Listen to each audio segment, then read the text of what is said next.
La joie de l'Évangile, Evangelii Gaudium du pape François, suite. Chapitre 1er, la transformation missionnaire de l'Église. L'évangélisation obéit au mandat missionnaire de Jésus.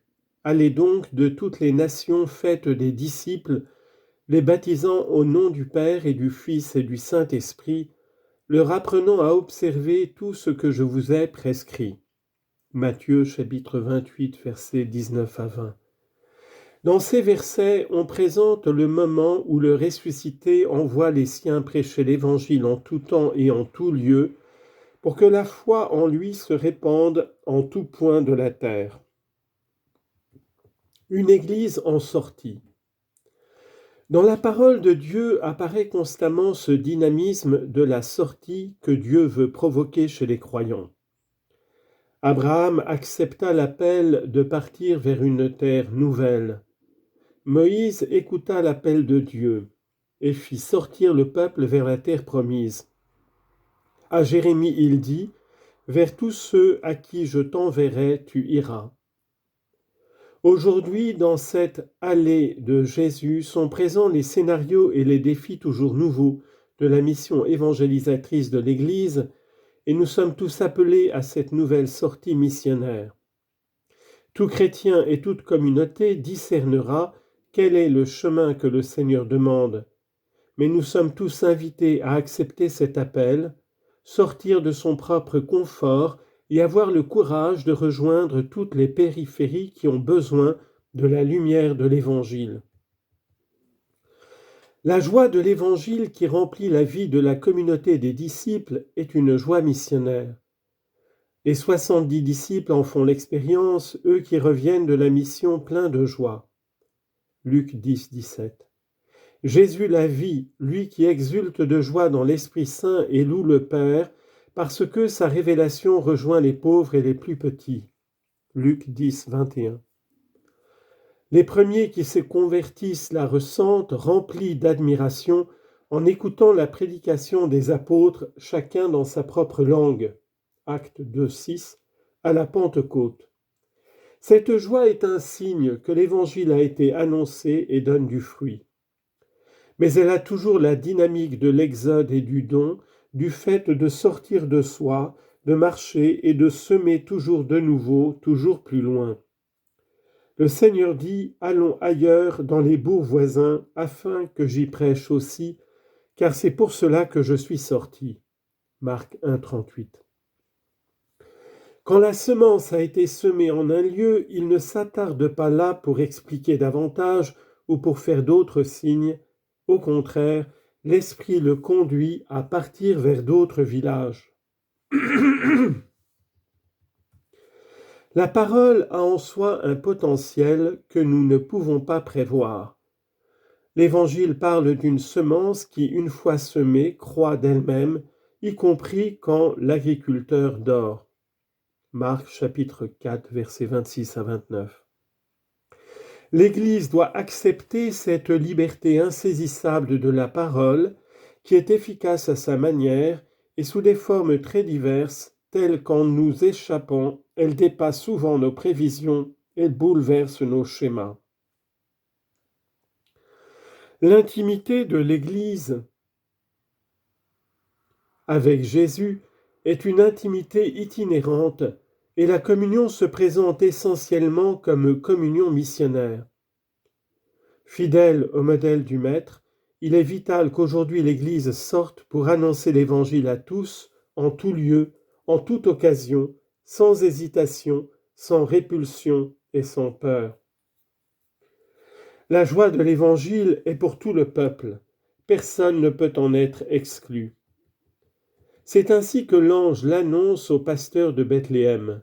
« Soyez sans crainte, car voici que je vous annonce une grande joie qui sera celle de tout le peuple. » Luc 2, 10.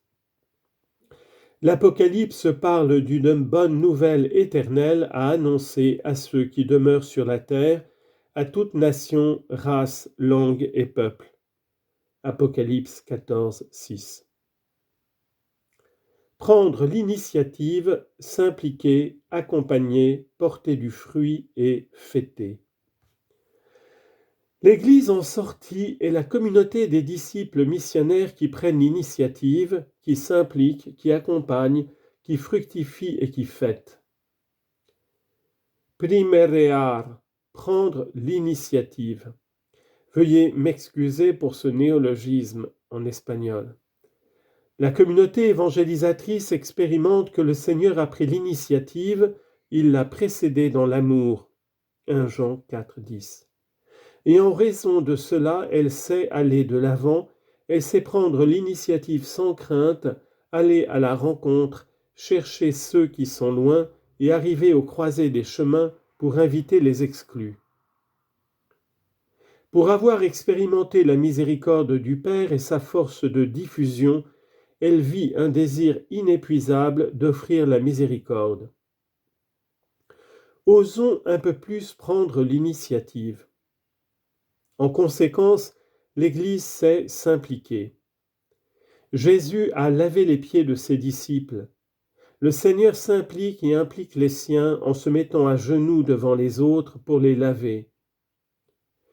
Mais tout de suite après, il dit à ses disciples, « Heureux êtes-vous si vous le faites. » Jean chapitre 13, verset 17.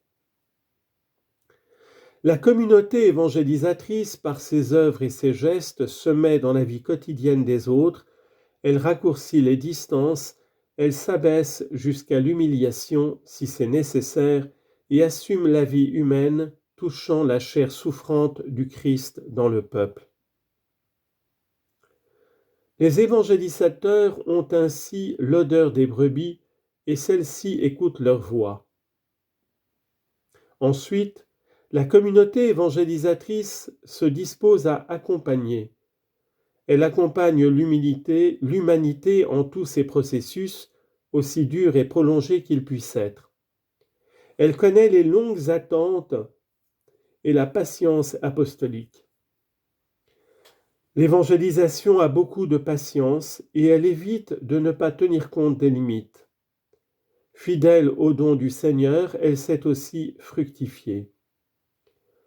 La communauté évangélisatrice est toujours attentive aux fruits parce que le Seigneur la veut féconde. Il prend soin du grain et ne perd pas la paix à cause de l'ivraie. Le semeur, quand il voit poindre l'ivraie parmi le grain, n'a pas de réaction plaintive ni alarmiste. Il trouve le moyen pour faire en sorte que la parole s'incarne dans une situation concrète et donne des fruits de vie nouvelle, bien qu'apparemment ceux-ci soient imparfaits et inachevés. Le disciple sait offrir sa vie entière et la jouer jusqu'au martyre comme témoignage de Jésus-Christ. Son rêve n'est pas d'avoir beaucoup d'ennemis, mais plutôt que la parole soit accueillie et manifeste sa puissance libératrice et rénovatrice. Enfin, la communauté évangélisatrice joyeuse sait toujours fêter. Elle célèbre et fête chaque petite victoire, chaque pas en avant dans l'évangélisation. L'évangélisation joyeuse se fait beauté dans la liturgie, dans l'exigence quotidienne de faire progresser le bien. L'Église évangélise et s'évangélise elle-même par la beauté de la liturgie, laquelle est aussi célébration de l'activité évangélisatrice et source d'une impulsion renouvelée à se donner.